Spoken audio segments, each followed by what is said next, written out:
Kémy resta figé, pétrifié, en lisant le message qui venait d'arriver sur son téléphone. « Je sais ce que tu as fait. Si tu ne veux pas que quelqu'un d'autre l'apprenne, tu feras exactement ce que je te dis. » Ses yeux s'écarquillèrent sous l'effet de la terreur, tandis que son cœur se mit à battre comme un tambour. Elle regarda autour d'elle, paniquée, cherchant du regard celui ou celle qui aurait pu lui envoyer ce message. Soudain, un nouveau texto arriva. « Tu as laissé tomber ton stylo. » Kémy baissa les yeux et réalisa que son stylo gisait effectivement sur le sol. Une sueur froide coula le long de son dos. Quelqu'un l'observait. Quelqu'un connaissait son secret le plus sombre et le plus profond. Ses mains se mirent à trembler alors qu'elle jetait un coup d'œil nerveux autour de la cour de l'école. Qui, parmi ses élèves et professeurs vaquant à leurs occupations, était son maître chanteur? Elle se pencha lentement pour ramasser son stylo, son regard scrutant les alentours, espérant apercevoir un indice, un visage suspect. Chaque personne lui semblait soudain menaçante, et sa respiration se fit plus rapide, plus courte. C'était comme si le temps s'était figé autour d'elle, tandis qu'elle sombrait dans une angoisse grandissante. Son secret était entre les mains d'un inconnu, et cette personne semblait prête à ruiner sa vie parfaite. Alors qu'elle restait immobile, perdue dans ses pensées, une voix familière la ramena brutalement à la réalité. « Je t'ai cherché partout. Tu n'es pas passé chez moi ce matin comme d'habitude. Qu'est-ce qui s'est passé ?» demanda Tara, son amie la plus proche. Kémy inventa rapidement une excuse, détournant le regard. Mais Tara fronça les sourcils. Elle connaissait Kémy par cœur et savait que quelque chose n'allait pas. « Tu es sûr que tout va bien ?» Kémy força un sourire. « Oui, je pensais juste au test à venir. » Tara sembla hésiter, puis hocha la tête. « Oh ça !» Monsieur Jide a dit que nous devions nous concentrer sur les 6 derniers sujets qu'il nous a enseignés. 3 d'entre eux tomberont à l'examen. Kémy soupira. « C'est trop, Tara.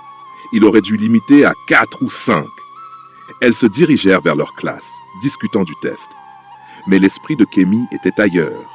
À peine avait-elle franchi la porte qu'un garçon du nom de Tayo s'approcha de Kémy. Il lui adressa un sourire étrange avant de s'éloigner sans un mot. Kémy le suivit du regard. Pourquoi agissait-il ainsi? Était-ce une coïncidence ou était-il impliqué? « Est-ce que Tayo est le maître chanteur ?» se demanda-t-elle, le cœur battant plus vite. Avant qu'elle ne puisse tirer la moindre conclusion, son téléphone vibra à nouveau. Elle baissa les yeux et sentit le sol se dérober sous ses pieds. « Fais une entrée par effraction dans le bureau du directeur et vole les réponses du test de mathématiques. » Kémy relut le message, incrédule. Le maître chanteur voulait qu'elle vole. C'était une folie. Si elle se faisait prendre, elle risquait une suspension, voire pire. Tout son avenir pouvait être brisé. Son regard se porta de nouveau sur Tayo. Il était là, assis au fond de la classe, son téléphone à la main. « C'est lui, ça doit être lui », pensa-t-elle, la mâchoire serrée. Elle s'apprêtait à l'affronter, mais avant qu'elle ne puisse bouger, la porte de la classe s'ouvrit brusquement. Monsieur Ogunremi entra, le professeur de mathématiques le plus redouté de l'école. Aussitôt, un silence pesant s'installa. Kémy prit place rapidement, tentant de se calmer, mais son esprit est ailleurs. Les mots du professeur se perdaient dans le brouillard de son angoisse. « Pourquoi les réponses du test de maths en plus ?» pensa-t-elle, le ventre noué. Elle sentait les murs de la salle se refermer sur elle. Était-elle surveillée en ce moment même? Ses mains tremblaient légèrement alors qu'elle balayait la classe du regard. Quelqu'un ici connaissait son secret. L'angoisse devint insoutenable. Elle leva la main. « Monsieur, puis-je aller aux toilettes ?» Sans attendre la réponse, elle se leva et quitta la classe, cherchant désespérément un endroit où souffler. Elle s'assit sur un banc, près de la bibliothèque, là où personne ne viendrait la déranger. Elle sortit son téléphone et relut le message. « Que dois-je faire? Et s'ils savent vraiment? Et s'ils le disent à tout le monde ?» murmura-t-elle, sentant la panique monter. Ses pensées la ramenèrent à cette nuit-là.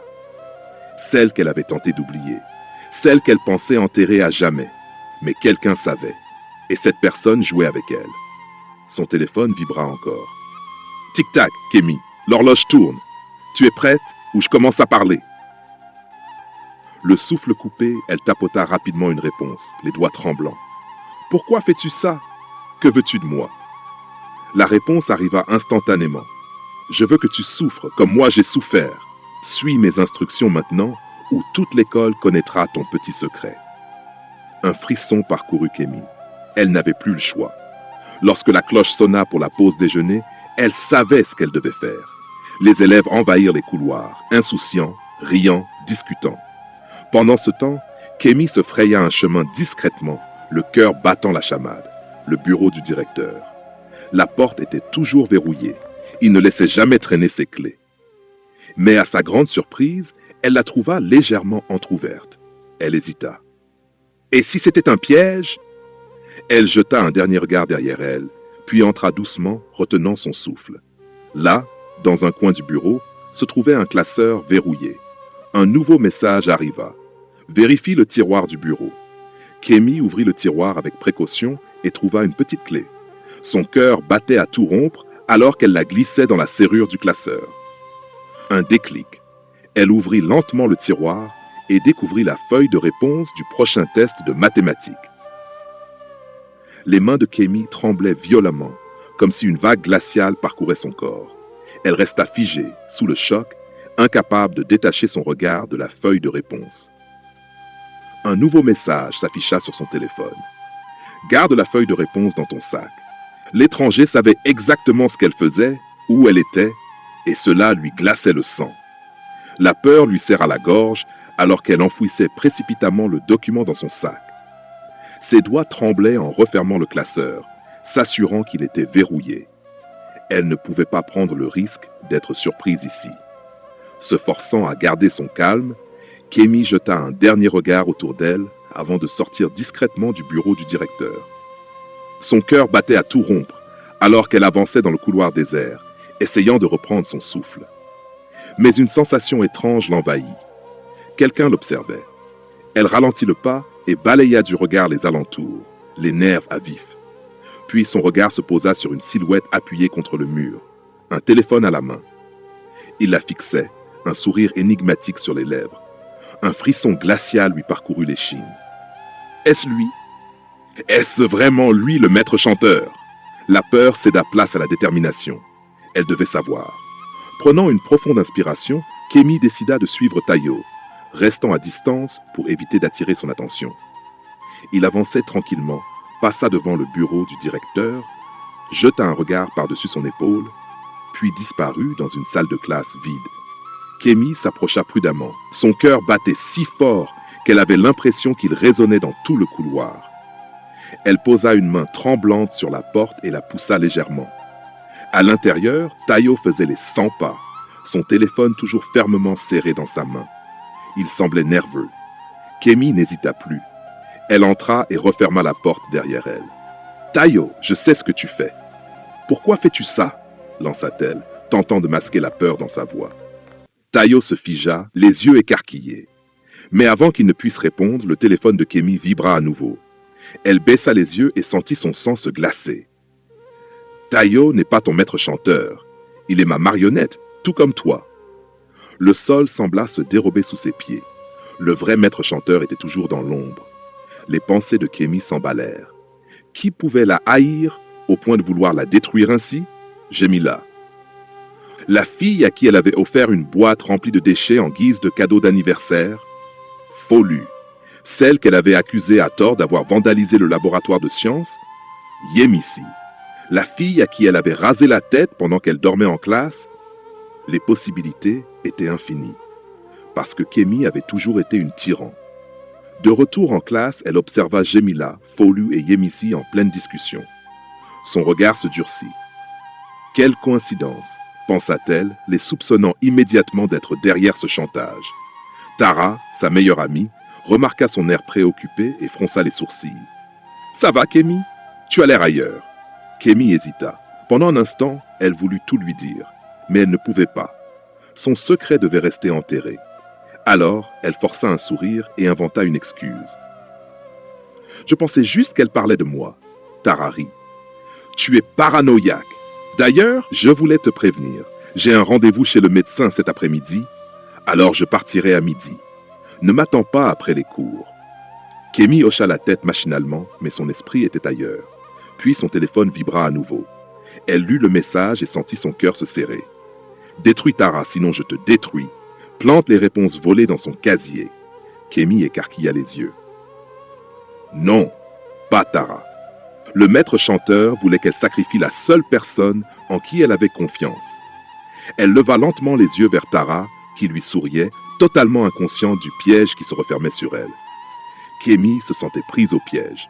Elle devait obéir ou voir son secret exposé. Elle n'avait pas d'autre choix. Alors, elle se mit à élaborer un plan. À midi, Tara rassembla ses affaires. « Bonne chance chez le médecin », dit Kémy, essayant de masquer sa culpabilité derrière un sourire forcé. Tara la prit dans ses bras. « On se voit demain matin !» Kémy hocha la tête, la gorge nouée, puis la regarda s'éloigner. Le cœur lourd, elle attendit que les couloirs se vident avant d'agir. Rapidement, elle se dirigea vers le casier de Tara. Ses mains tremblaient alors qu'elle ouvrait son sac et en sortait la feuille de réponse volée. Une seconde d'hésitation. Puis, elle la glissa à l'intérieur. C'était fait. Elle s'éloigna précipitamment, le souffle court. Son téléphone vibra presque aussitôt. « Bon travail! Maintenant, attends de voir ce qui se passe ensuite. » Kémy sentit une sueur froide perler sur son front. Elle était piégée. Le lendemain matin, elle arriva à l'école en proie à l'angoisse. Quelque chose allait se passer. Et cela ne tarda pas. Près du casier de Tara, un attroupement se forma. Kémy sentit son estomac se tordre lorsqu'un élève sortit la feuille de réponse du casier. Tara blêmit. « Ce n'est pas vrai! Je ne sais pas comment ça s'est retrouvé ici !» balbutia-t-elle. Personne ne semblait la croire. Le directeur fut immédiatement prévenu et l'invita à son bureau. Kémy, de loin, regardait la scène, le cœur brisé. Elle avait trahi sa meilleure amie. Elle voulait hurler la vérité, dire que tout cela était un mensonge. Mais elle ne le pouvait pas. Elle était sous le contrôle du maître chanteur. Et maintenant, Tara payait le prix. Consommée par la culpabilité, Kémy retourna en classe. Elle ne pouvait pas laisser passer ça. Elle devait découvrir l'identité de cette personne. Trop de coïncidences entouraient Jemila, Folu et Yémissi. Alors, lorsqu'elle vit Jemila fouiller discrètement dans son sac, Kémy sentit une vague de colère monter en elle. Elle s'avança, l'ombre d'un doute planant au-dessus d'elle. « Qu'est-ce que tu fais là ?» demanda-t-elle froidement. Jemila sursauta, son visage trahissant la peur. Elle venait d'être prise en flagrant délit. « C'est toi le maître chanteur, n'est-ce pas ?» lança Kémy en fixant Jemila du regard. Jemila ouvrit la bouche, mais aucun son n'en sortit. Elle semblait totalement prise au dépourvu. Furieuse, Kémy arracha le téléphone des mains de Jemila et parcourut ses messages. Son souffle se coupa lorsqu'elle tomba sur le dernier texto reçu. « Je le savais !» s'exclama-t-elle, les yeux rivés sur l'écran. « Depuis le début, tu avais l'air louche, et après le cadeau que je t'ai offert pour ton anniversaire l'année dernière, j'aurais dû me douter que tu chercherais à te venger. Alors, où est cette soi-disant preuve que tu as contre moi? Je la veux. Maintenant. » Jemila secoua vivement la tête. « Ce n'est pas moi, » protesta-t-elle. « J'ai cru que c'était toi qui me faisais chanter, juste pour jouer avec ma tête. » Kémy resta interdite. Jemila, aussi victime de chantage. Le choc se lisait sur son visage alors que Jemila continuait. « J'ai trouvé une note dans mon sac avec un numéro inconnu. On me disait d'envoyer un message à une heure précise, sinon mon secret serait révélé. » Elle marqua une pause, visiblement nerveuse. J'ai suivi les instructions, mais ce que j'ignorais, c'est que le numéro appartenait à toi. Kémy sentit un frisson parcourir son échine. « Attends, » murmura-t-elle. « Tu étais en train de fouiller mon sac tout à l'heure. »« Oui, » admit Jemila. « Je voulais comparer ton écriture avec celle de la note que j'ai reçue. » Sans un mot, Kémy tendit la main. Jemila hésita, puis sortit la note de son sac et la lui remit. Kémy observa attentivement l'écriture. Elle devait trouver qui avait écrit ça. Des heures plus tard. Après une minutieuse comparaison avec les cahiers de leurs camarades, Kémy et Jemila eurent enfin une correspondance. Bami. Elles se jetèrent un regard inquiet. Pourquoi Bami les ferait-elle chanter? Lorsqu'elles la confrontèrent, elles découvrirent que Bami était aussi une victime. Encore une impasse, souffla Kémy, frustrée. Comment le maître chanteur communique-t-il avec toi? Demanda Jemila. Bami leur montra un numéro. Un frisson glacé parcourut Kémy. Ce n'était pas le même numéro que celui qu'elle avait reçu. Elle sortit immédiatement son téléphone et composa le numéro. Dans la classe, un téléphone sonna. Tous les regards se tournèrent vers Biodun, le délégué de classe, qui décrocha sans se douter de ce qui se passait. Un silence lourd s'abattit sur la pièce. C'était un réseau. Le maître chanteur jouait avec plusieurs étudiants, les forçant à obéir, les manipulant les uns contre les autres. Puis, un message groupé apparut sur tous les téléphones.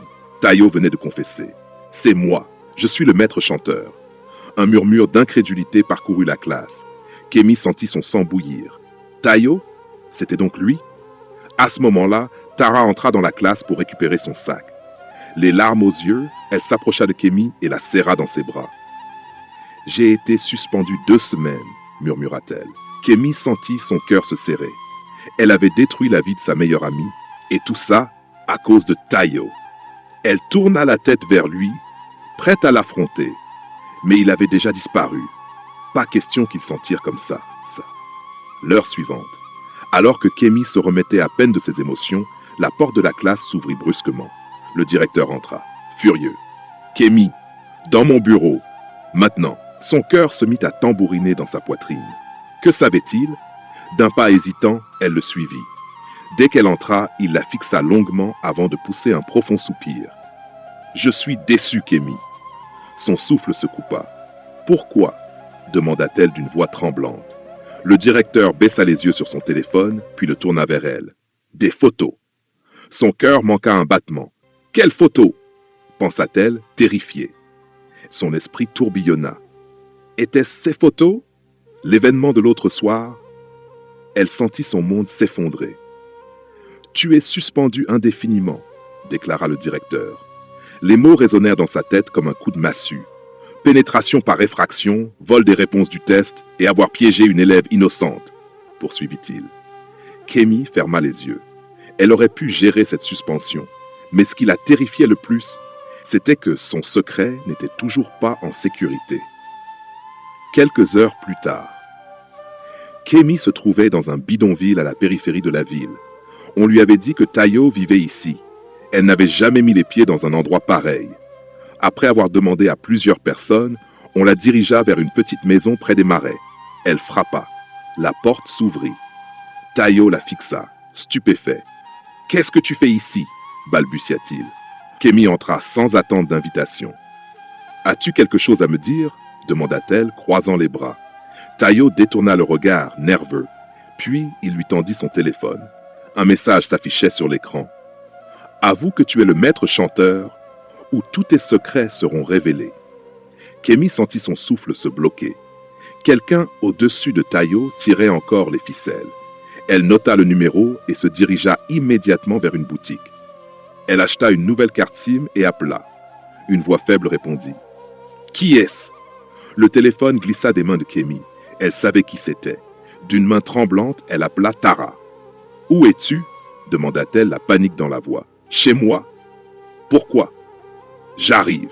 Chez Tara. » Kémy arriva en trombe. Tara l'attendait, visiblement impatiente. « Qu'est-ce qui se passe ?» demanda-t-elle. Kémy sortit son téléphone et composa le numéro. Elle appuya sur appel. Le téléphone de Tara se mit à sonner. Un silence lourd s'abattit dans la pièce. Les yeux de Kémy s'écarquillèrent. « Comment as-tu pu » souffla-t-elle. Mais Tara ne montra aucun regret. « Tu oses me poser cette question » siffla-t-elle. Elle avança d'un pas. « Tu as détruit ma vie, Kémy. » Kémy recula, choqué. « Je connais ton secret » poursuivit Tara. « Et crois-moi, quand j'en aurai fini avec toi, tu regretteras le jour où nous sommes devenus amis. » Kémy sentit un frisson glacé parcourir son dos. Le véritable cauchemar ne faisait que commencer. Le 19 août, à 22 heures, Tara fixa Kémy droit dans les yeux, son regard perçant. « J'ai des photos. » Le monde de Kémy s'écroula en un instant. Ses jambes cédèrent sous son poids et elle tomba à genoux, éclatant en sanglots. « Je ne voulais pas la tuer, » balbutia-t-elle, les larmes coulant à flots. Elle avait tout fait pour enterrer cette nuit-là, l'enfouir au plus profond de son âme espérant qu'elle ne ressurgirait jamais. Mais elle était là, la rattrapant brutalement, ramenée à la surface par la seule personne en qui elle pensait pouvoir avoir confiance. Le 19 août, elle avait revécu cette nuit encore et encore, incapable de comprendre comment tout avait pu dégénérer aussi vite. C'était tard. Kémy rentrait chez elle après une répétition de chorale lorsqu'une fille qu'elle ne connaissait pas l'avait interpellée, furieuse. « Tu es avec JD, pas vrai ?» avait-elle craché. Kémy avait écarquillé les yeux, abasourdie. « Quoi? Non, JD est juste un ami », s'était-elle défendue. Mais la fille refusait d'écouter. Soudain, elle avait sorti un couteau. Tout s'était passé très vite. Kémy, prise de panique, l'avait repoussée de toutes ses forces. La fille avait perdu l'équilibre. Son pied s'était pris dans le rebord du trottoir. Et puis, le craquement. Le bruit écœurant de son crâne heurtant violemment le béton. Le silence. Un silence glacial. Le cœur de Kémy s'était emballé tandis qu'elle se précipitait vers le corps inerte. « Hé, hé, réveille-toi !» Elle l'avait secoué, encore et encore, espérant un signe, un souffle, un battement. Mais il n'y avait rien. Juste ses yeux, vides, fixant le ciel nocturne, et une flaque sombre qui s'étendait sous sa tête. Kémy avait paniqué. Elle s'était levée et avait couru aussi vite que ses jambes le lui permettaient, fuyant la scène, incapable d'affronter la réalité. Qui la croirait? Elle s'était enfermée dans sa chambre, cette nuit-là, tremblante, réalisant qu'elle venait de prendre une vie. Mais elle s'était convaincue d'une chose. Elle devait garder le silence. Elle devait oublier. Kémy secoua la tête, revenant brutalement au présent. « Je ne voulais pas la tuer, sanglota-t-elle. C'était un accident, Tara. Je te jure que je ne voulais pas lui faire de mal. » Le visage de Tara demeura impassible. « Pleure autant que tu veux. Ça ne changera rien. » Sa voix était froide, tranchante comme une lame. « Wunmi est morte, et tu l'as laissée là, comme une lâche. Tu aurais pu la sauver, Kémy, mais tu as préféré fuir. » Kémy sentit son souffle se bloquer. « J'avais peur, hurla-t-elle. Je ne savais pas quoi faire. S'il te plaît, Tara, crois-moi. » Tara secoua lentement la tête, ses yeux se plissant de mépris. « Je croyais que tu étais mon ami. Je t'admirais même. Mais tout ce que tu as fait, c'est blesser les gens.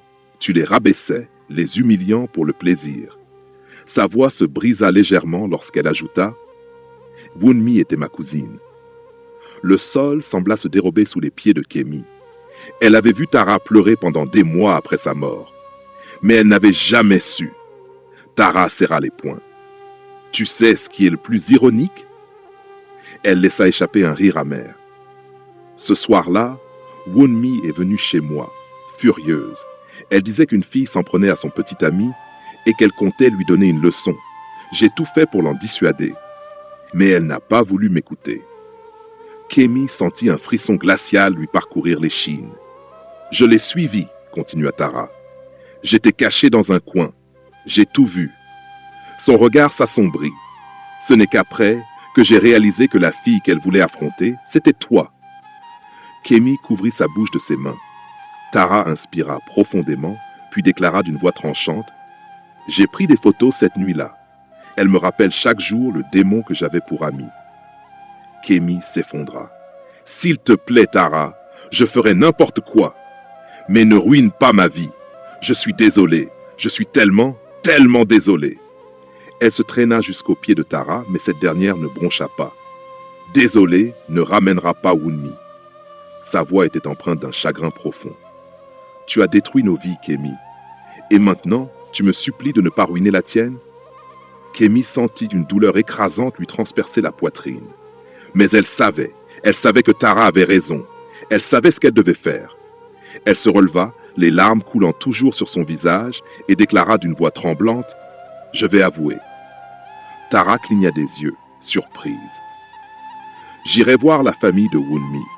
Je leur dirai tout. » Elle inspira profondément. « Je ne peux plus vivre avec cette culpabilité. » Le lendemain matin, Kémy frappa à la porte de la maison de Wunmi. Lorsqu'ils la virent, un silence pesant s'abattit sur la pièce. Puis elle parla. Elle leur raconta tout. La mère de Wunmi éclata en sanglots, sa main tremblante couvrant sa bouche. « Tu as pris ma fille, murmura-t-elle, la voix brisée. Tu l'as laissée là, seule, pendant que nous l'enterrions. » comment as-tu pu ?» Le cœur de Kémy se serra, mais elle resta debout. « Je suis prête à faire face aux conséquences, » déclara-t-elle. Elle les fixa droit dans les yeux. « J'irai à la police. » Un silence. Puis enfin, le père de Wunmi parla. « Te rendre ne ramènera pas notre fille. » Son regard était douloureux, mais sincère. « D'après ce que tu nous dis, c'était un accident. » Il inspira profondément. Wunmi avait un tempérament impulsif. Nous le savions. Nous voyons ta culpabilité et nous te pardonnons. Kémy sentit ses jambes faiblir. Il la pardonnait. Tara, à ses côtés, lui prit la main. « Moi aussi je te pardonne, » murmura-t-elle. Les larmes coulèrent librement sur le visage de Kémy. Le poids qui l'écrasait depuis si longtemps s'était enfin allégé. C'était fini, ou du moins, c'était ce qu'elle croyait. Parce qu'au moment où elle leva les yeux vers Tara, celle-ci devint soudain livide. Son corps se mit à trembler, et sans un mot, elle s'enfuit, laissant Kémy et la famille de Wunmi sidérés. Qu'avait-elle vu? Le cauchemar était-il vraiment terminé?